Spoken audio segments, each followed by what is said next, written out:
오늘 하나님의 말씀을 함께 보도록 하겠습니다. 빌립보서 2장 1절에서 11절까지의 말씀입니다.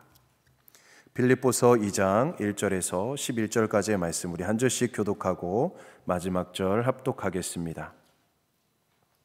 그러므로 그리스도 안에 무슨 권면이나 사랑의 무슨 위로나 성령의 무슨 교제나 긍휼이나 자비가 있거든 마음을 같이하여 같은 사랑을 가지고 뜻을 합하며 한 마음을 품어 아무 일에든지 다툼이나 허영으로 하지 말고 오직 겸손한 마음으로 각각 자기보다 남을 낮게 여기고 각각 자기 일을 돌볼 뿐더러 또한 각각 다른 사람들의 일을 돌보아 나의 기쁨을 충만하게 하라.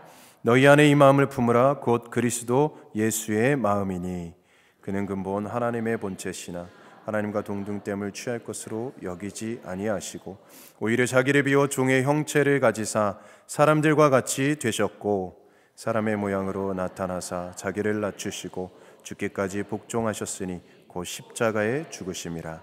이러므로 하나님이 그를 지극히 높여 모든 이름 위에 뛰어난 이름을 주사 하늘에 있는 자들과 땅에 있는 자들과 땅 아래에 있는 자들로 모든 무릎을 예수의 이름에 꿇게 하시고, 함께 읽겠습니다. 모든 입으로 예수 그리스도를 주라 시인하여 하나님 아버지께 영광을 돌리게 하셨느니라. 아멘. 우리가 품어야 할 마음이라는 제목으로 우리 목사님 나오셔서 귀한 말씀 증거해 주실 때 많은 은혜 받으시길 바랍니다. 기도하겠습니다. 참 좋으신 하나님, 감사합니다. 오늘도 우리에게 주신 예배를 통해 하나님의 말씀 앞에 우리가 섭니다. 하나님 말씀이 우리 가운데 심어지게 하시고 그 말씀이 들려지게 하시며 그 말씀의 헌신으로 이어지게 하여 주시옵소서. 예수 그리스도 이름으로 감사하며 기도드립니다. 아멘. 할렐루야. 반갑습니다. 영어로 할까요? Hello. 정말 반갑습니다. 제가 마지막 5월 달에 5월 어버이 주일로 기억하는데요. 그때 와서 설교를 할 수 있는 기회가 있었고 또 설교를 마치고 난 다음에는 제가 여기 언제 또 설까라는 생각을 했었는데 이렇게 부임하게 되었고 또 여러분 앞에 이렇게 서서 말씀을 전하게 됨은 전적으로 하나님의 은혜인 줄로 믿습니다. 모든 영광과 찬양을 하나님께 올려드립니다. 특별히 부족한 저를 여러분이 불러주셔서 이제 앞으로 함께 예배드리고 또 함께 사역을 하며 섬겨나가는 일 가운데 하나님께서 그 놀라운 은혜와 또 함께 하심이 있기를 간절히 소망합니다. 뉴욕 교회가 오늘까지 올 수 있었던 것은 하나님의 전적인 은혜라고 믿습니다. 또 원로 목사님과 또 사모님 잘 알지요. 제가 33년 전에 이 교회 학생으로 있다가 신학대학원을 가면서 떠나왔어요. 그러니까 33년 만에 제가 돌아온 겁니다. 교회 주소가 333 알덴 에비뉴인데 제가 33년 만에 돌아왔어요. 마지막 3자는 뭘까? 그건 수수께끼인 것 같습니다. 목회를 하면서 하나님께서 그 숫자의 의미가 무엇인지 알려주시지 않을까라는 생각을 하는데 이렇게 보면서 참 오래전에 뵀던 얼굴들 또 오래전에 함께 신앙생활했던 또 형제 자매들 이렇게 얼굴을 보게 되니까 반갑고 지난 33년에 무슨 일이 어떤 일이 있었는지 참 밤을 새고 이야기해도 참 모자르는 시간이 아닐까라는 생각을 해봅니다. 무엇보다 우리 장로님들 또 성도님들의 눈물과 기도로 참 이 땀의 헌신이 이 교회에 스며들어서 지금까지 하나님이 교회를 붙잡아 주시고 인도해 주셨음을 믿습니다. 바라기는 하나님의 크신 섭리 가운데 하나님의 방법으로 또 그분의 뜻을 온전히 이루어가는 뉴욕 성결교회가 되기를 다시 한번 주의 이름으로 부탁드리며 축원드립니다. 대한항공 객실 승무원으로 근무하고 있었던 서서영 씨의 이야기입니다. 10년 전 샌프란시스코로 향하는 비행기 안에서 있었던 이야기라고 합니다.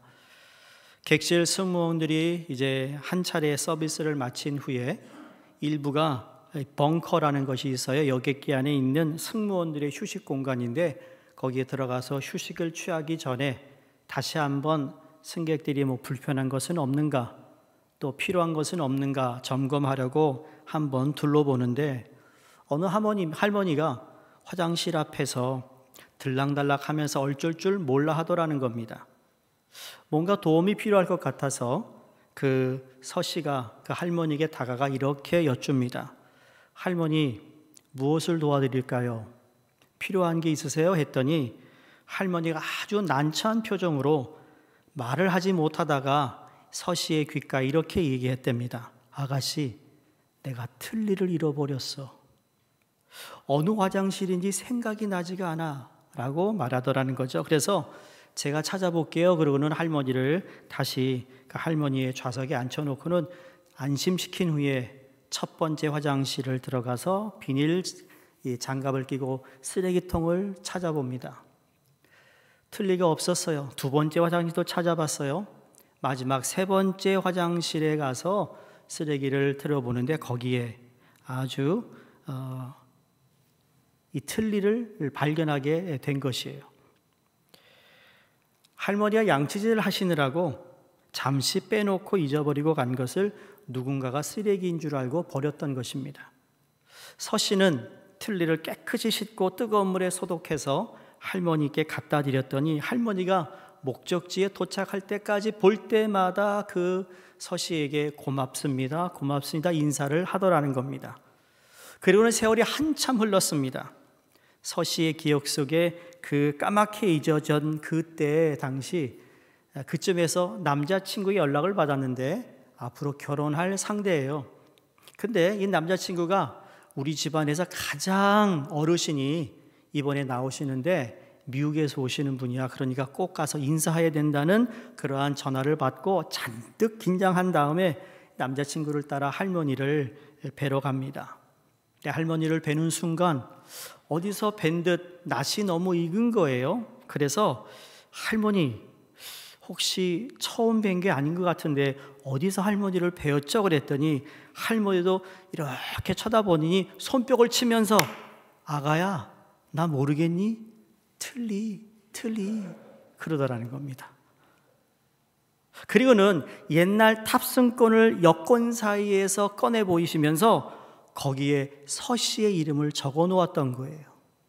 샌프란시스코와 한국을 왔다 갔다 하는 비행기를 자주 타셨는지 그 비행기를 탈 때마다 그때 그 플라이트 어텐드가 있지 않았을까라는 생각에서 그걸 꼭 여권에 끼고 다녔던 것이죠. 서씨는 예비시댁 어른들을 만나기도 전에 사랑받는 며느리가 되었다라는 이야기입니다. 여러분 피천득 선생님의 수필 가운데 인연이라는 글이 있습니다. 거기에 이런 글이 적혀져 있어요. 어리석은 사람은 인연을 만나도 몰라보고 보통 사람은 인연인 줄 알면서도 놓치고 현명한 사람은 옷깃만 스쳐도 인연을 살려낸다. 모두 언제나 아름다운 인연을 만들어가야 하는데요.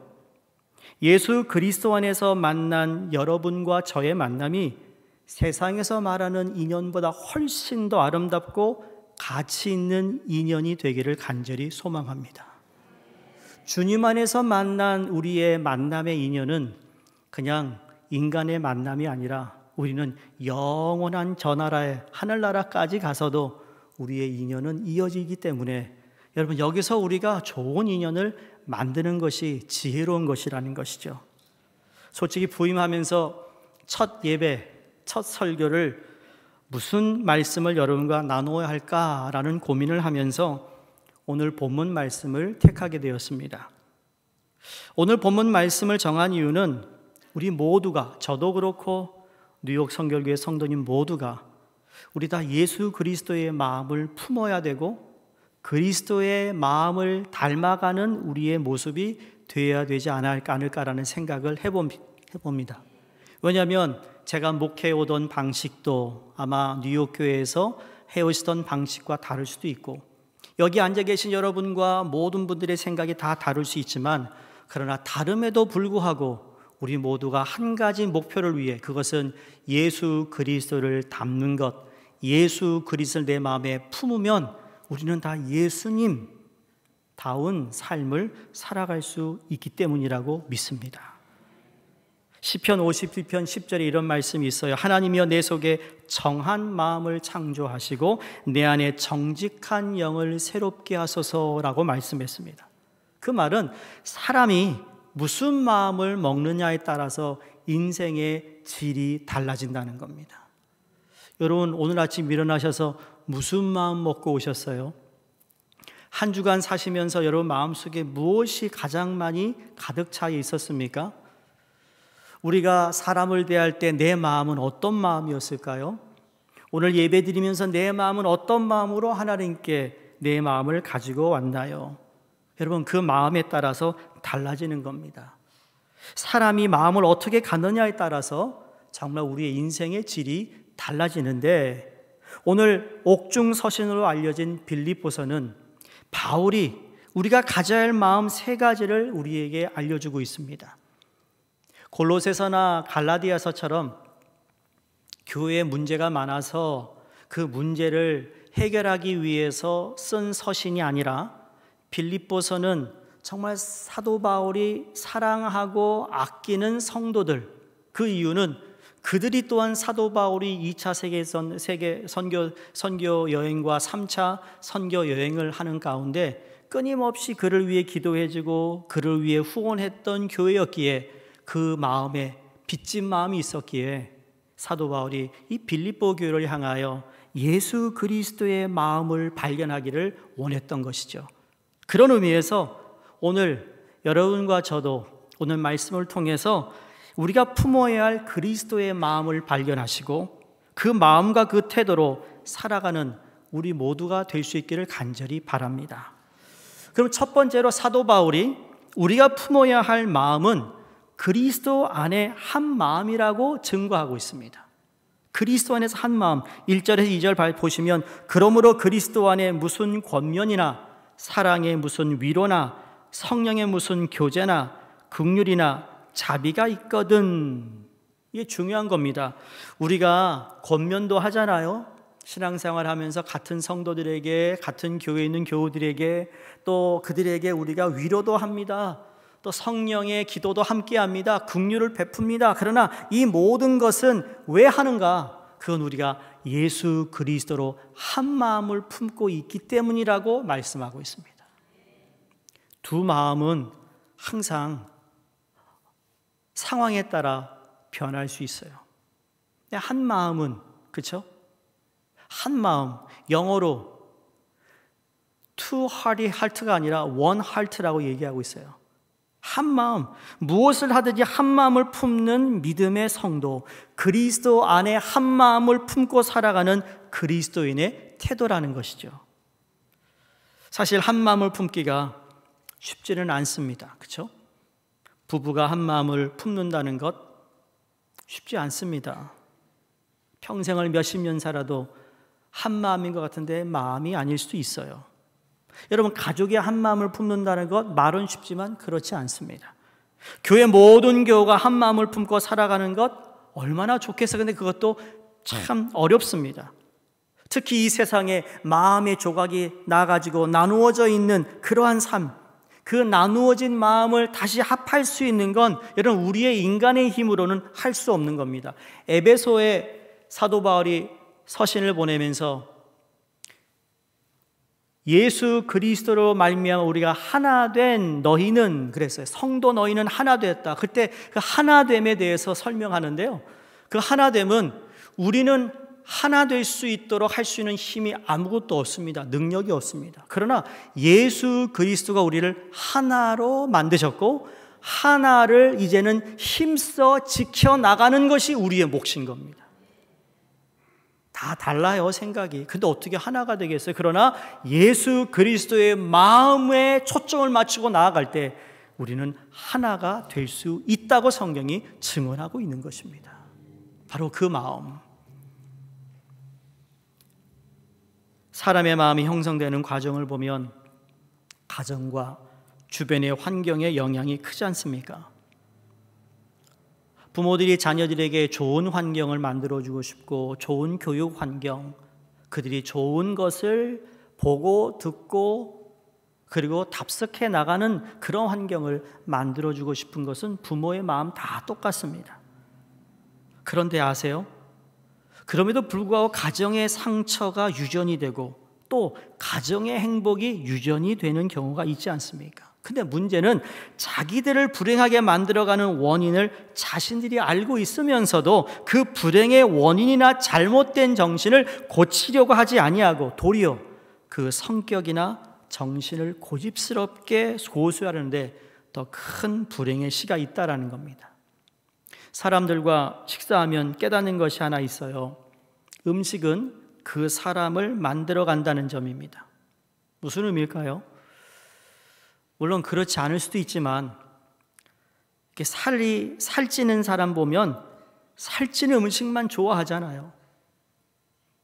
위가 약해서 소화가 안 되는 분은 소화 안 되는 음식만 좋아할 수 있고요.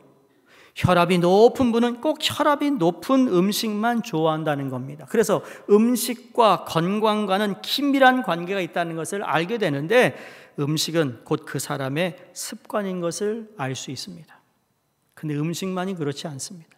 음식만 그런 것이 아니라 여러분 게을러서 문제가 되는 분, 성질이 급해서 손해를 보는 분, 거짓말을 해서 손해를 보는 분들도 여러분 다 마찬가지라는 거죠.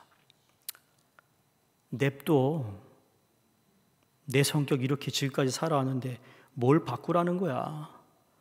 아니요. 예수 그리스도 만나면 변하게 돼 있어요.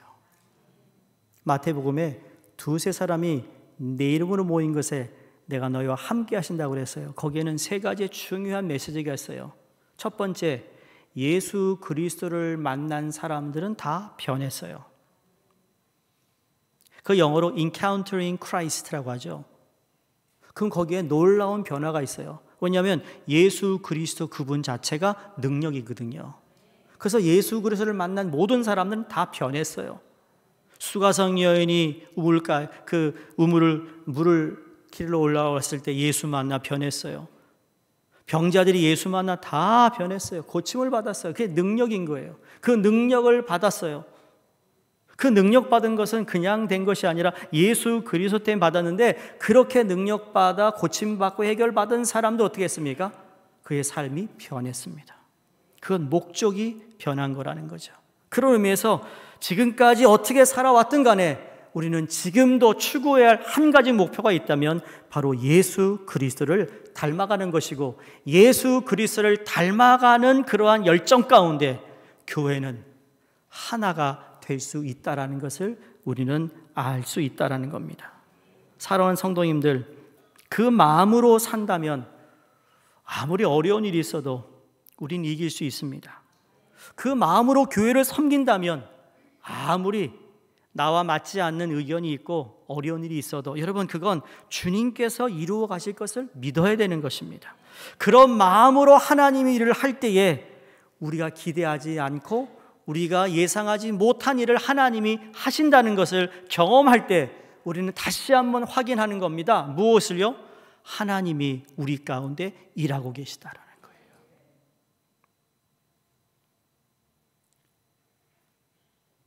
한 마음이 되기 위해서는요, 단순한 마음이 필요합니다. 영어로 Life of Simplicity라고 합니다. 단순한 겁니다. 예수 그리스도는 참 단순하셨어요. 복잡하지 않았습니다. 검으면 검었다, 하야면 하얗다, 아니면 아니다, 맞으면 맞다. 그 중간은 없었어요. 여러분, 예수님께서 너희가 어린아이 같지 아니하면 천국에 갈 수 없다고 하신 말씀 기억하시죠? 근데 예수님이 그 무슨 의미일까요? 어린아이 같으면 안 돼요. 그러나 어린아이와 같은 그 모습은 뭘까요? 그들의 단순함이잖아요. 아이들을 만나서 여러분 꼬마들을 만나면 아이들이 얼마나 순수합니까? 캔디 주면요, 캔디 주는 사람 쫓아옵니다. 네. 저도 먼저 본 교회에서 저희 교회에서 자라는 그 교회 자라는 꼬마아이들이 제 사무실을 한 번도 안 거쳐간 아이들이 없습니다. 왜? 오면 꼭 캔디 줬거든요. 단순합니다. 그 단순한 마음, 그 단순한 마음 한 마음으로 여러분 성령의 능력 안에서 한 마음이 될 때 상처도 아물고 환경도 다스릴 수 있는 것이죠. 한 마음은 그 정결한 의미를 또한 포함하고 있습니다. pure heart를 얘기하고 있어요. 마음의 정결한 이 순수한 마음이라는 건 정말 단순하고 순수한 마음, 이 마음이 우리 예수 그리스도의 마음이고 이 마음이 우리 뉴욕 성결교회 가득 차기를 주의 이름으로 축원드립니다. 신앙이 깊어지면 깊어질수록, 신앙의 세계가 높아지면 높아질수록 순수해지고 단순해지는 것이 여러분 신앙인이 갖는 특징이라고 저는 생각합니다. 신앙이 연륜이 더 깊어지면 깊어질수록 예수를 닮아가기 때문에 여러분 우리는 그전보다 좀 단순해질 수 있어요. 젊었을 때는 혈기도 부리고 젊었을 때는 이치를 따지고 젊었을 때는 많은 이야기 틀렸어, 옳았어 이런 걸 자꾸 얘기하다가 여러분 연세가 드신 분들을 보세요. 연륜이 있다라는 건 그런 거 아닌가요? 과거에는 그냥 아니다라고 성질을 부리면서 내게 맞다고 얘기했는데 시간 지나면 어떡하십니까? 아휴, 거기서 거기야. 거기서 거기에요. 생각해 보면 왜 그렇게 싸웠을까? 그럴 필요가 없는데 말이죠. 여러분 신앙이 깊어지면 깊어질수록 뉴욕 성결교회가 2년 후면 50주년이라고 제기 들었습니다. 그만큼 깊어질수록 우리의 마음은 더욱더 단순해지고 순수해지는 그런 마음을 가지시기를 다시 한번 주의 이름으로 축원합니다. 두 번째 우리가 품어야 할 마음을 겸손한 마음이라고 말하고 있습니다. 겸손한 마음. 3절에 4절에 아무 일이든지 다툼이나 허영으로 하지 말고 오직 겸손한 마음으로 각각 자기보다 남을 낮게 여기고 각각 자기 일을 돌아볼 뿐더러 또한 각각 다른 사람들의 일을 돌아보아 나의 기쁨을 충만케 하라. 여러분 다툼 허영을 버리고 남을 나보다 낮게 여기는 게 좋다라는 것, 이게 겸손한 마음을 품은 성도의 모습입니다. 그러니까 정확해요. 사도 바울이 그냥 겸손한 마음을 얘기하는 것이 아니라 그 겸손한 마음을 갖기 위해서는 다툼을 버리고 허영을 버리고 그리고 남을 나보다 내가 저 사람 밑에 있다라는 생각으로 우리가 신앙생활하고 살아간다면 문제될 게 무엇이 있겠느냐라는 거예요. 그러면서 예수님이 오늘 본문 말씀에 뭐라고 그러죠? 그렇게 겸손해진 예수님이 그는 6절에 원래 하나님과 본체신데 하나님과 하나였는데 동등됨을 잠시 내려놓았어요. 똑같아요, 하나님과. 그런데 내려놓았어요. 그리고 어떻게 했습니까? 7절에 그의 몸을 비워. 그리고 비워서 끝나는 것이 아니에요. 비웠는데 그 비운 것에 뭘 넣었어요? 인간의 모습으로 낮아져서 오셨어요. 그 겸손이 어디까지 갔지요? 십자가의 죽음까지 갔던 것이에요. 겸손은 죽는 거예요. 죽어야 부활이 있는 거예요. 죽어야 새 역사가 일어나는 거예요. 씨앗이 땅에 떨어져 그게 죽어야만 새싹이 나고 열매를 맺는 것처럼 예수 그리스도가 바로 그렇게 우리를 위해 겸손해지셨다면 예수 그리스도를 닮아야 하는 우리의 삶 가운데 우리 역시도 겸손을 추구하며 그 겸손 때문에 내가 죽어야 된다면 여러분 죽음마저도 마다하지 않고 예수님 앞에 설 수 있는 우리 모두가 되기를 간절히 소원합니다. 여러분 낮아진 마음을 소유하면 행복해질 수 있습니다. 낮아진 마음을 품으면 모든 것이 감사의 조건이 될 수 있습니다. 죽을 사람이 살고 있다면 그 사람에게는 살아있는 것 자체가 감사고 감격이며 행복이 아니겠습니까? 죄로 인해 죽을 수밖에 없는 존재가 질병으로 곱사등이가 될 수밖에 없었던 사람이 이렇게 멀쩡하게 서서 걷고 산다면 그 사람에게는 모든 것이 행복의 조건이 되는 것입니다.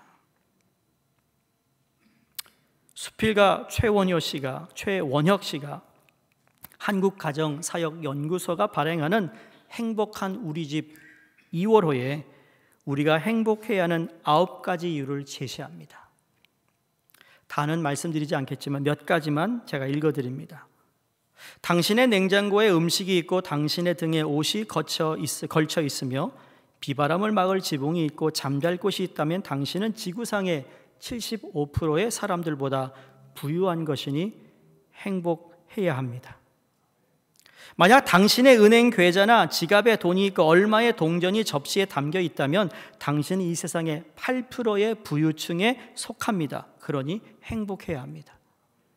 만약 당신은 오늘 아침에 병들지 아니한 자로 일어났다면 당신은 이번 주를 넘기지 못하는 수백만 명의 사람들보다 축복받았습니다. 그러니 행복해야 합니다. 만약 당신이 전쟁의 위험을 경험한 적이 없고 외로운 감옥 생활을 해보지 않았으며 고문의 괴로움을 맛보지 않고 배고픔의 고통이 없었다면 당신은 지금 이 순간 고통을 당하고 있는 다른 500만 명보다 낫습니다. 그러니 행복해야 합니다. 사랑하는 성도님들, 우리 자신을 낮은 곳에 처하게 하는 겸손한 마음을 가질 때 우리는 행복을 예감하면서 행복을 누리며 살아갈 수 있습니다. 겸손한 마음으로 마음껏 여러분 이 공동체 안에서 행복을 누릴 수 있는 우리 교회가 되기를 주의 이름으로 축원드립니다. 마지막으로 품어야 할 것은 예수 그리스도의 마음이라고 증거하고 있습니다. 여러분, 예수님의 마음은 그럼 도대체 어디를 향하고 있을까입니다. 여러분, 우리가 신앙생활 하잖아요. 신앙생활하면 그 신앙생활에 방향이 있어야 되잖아요. 항상 방향이 있어야 됩니다. 여러분이 교회 올 때도 방향을 정해놓고 가십니다. 여러분, 방향 없이 운전하는 사람은 없습니다. 참 이 뉴욕 시내가 점점 트래픽이 많아지는데 모두가 어딘가를 가고 있어요. 목적지가 있다라는 거예요. 자, 우리가 한 마음을 품었어요. 겸손한 마음을 가져야 돼요. 이것이 예수 그리스도의 마음인데 그럼 이 마음은 도대체 어디를 향하고 있는가? 오늘 6절에서 8절 말씀을 보시면 예수 그리스도의 마음이 어디를 향하는가? 하나님을 향하고 있습니다. 하나님. 우리가 하고 있는 모든 신앙의 고백과 모든 예배와 모든 사역과 모든 섬김은 여러분 방향이 있어야 됩니다. 그게 어디죠? 하나님을 향하고 있어야 됩니다. 사람을 향하는 게 아니라는 거예요. 여러분에게 자신 있게 드리고 싶은 말씀은 여러분 목회를 하면서 하나님을 향한 목회를 하기 원합니다. 여러분 그걸 위해 도와주셔야 합니다. 또 저도 여러분을 위해 기도할 때 여러분이 정말 하나님을 향한 마음을 가지고 신앙생활을 할 수 있기를 바라는 마음으로 기도할 것입니다. 방향이 같아야 돼요. 하나님을 향해야 되잖아요. 왜 이거 합니까? 하나님이 기뻐하시는 일 같습니다. 그러면 어떤 질문도 의문 가질 필요 없는 거 우리가 다 하나님을 위한 거니까요. 그래서 이 너희 안에 예수 그리스도의 마음을 품으라. 그러면서 그 자기 자신을 비우고 인간의 모습 이 땅에 오신 그 예수 그리스도의 마음인 것이죠. 그러면서 이 마지막 우리가 가져야 할 이 모든 것이 바로 9절에서 11절의 말씀이에요. 한번 보시기 바랍니다. 하나님이 그를 지극히 높여 누굴 높였어요?